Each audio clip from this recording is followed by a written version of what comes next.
بسم اللہ الرحمن الرحیم۔ محترم دوستو، السلام علیکم ورحمۃ اللہ وبرکاتہ۔ حضرت ختیجہ رضی اللہ تعالیٰ عنہ کا پیغام نکاح۔ جب آپ صلی اللہ علیہ وسلم کی ان خوبیوں و کمالات کی تفصیل حضرت ختیجہ رضی اللہ تعالیٰ عنہ کے چچا ورقہ بن نوفل، جو عیسائی مذہب کے بڑے عالم و بزرگ شخصیت تھے، ان کے علم میں آئی تو انہوں نے آپ صلی اللہ علیہ وسلم کے نبی ہونے کی پیشن گوئی کی اور خوشی کا اظہار فرمایا، جس سے حضرت ختیجہ رضی اللہ تعالیٰ عنہ کے ذہن و دماغ پر آپ صلی اللہ علیہ وسلم کی عظمت کا سکہ اور زیادہ جم گیا۔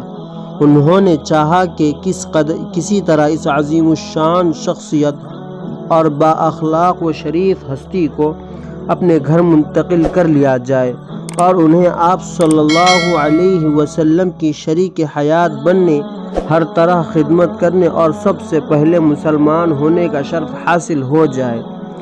حضرت ختیجہ رضی اللہ تعالیٰ 2 شوہروں سے بیوہ ہو چکی تھیں۔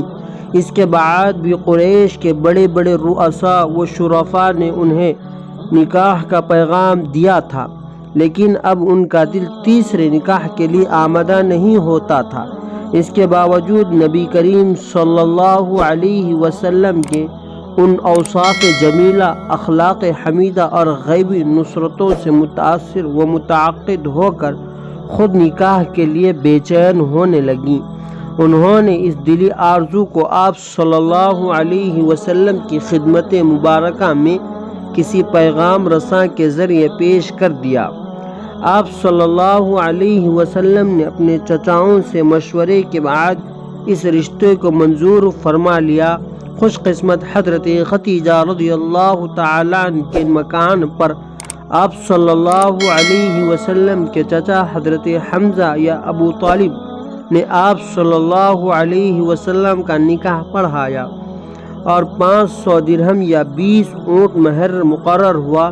یہ آپ صلی اللہ علیہ وسلم کا پہلا اور حضرت ختیجہ رضی اللہ تعالیٰ عنہ کا تیسرا نکاح تھا۔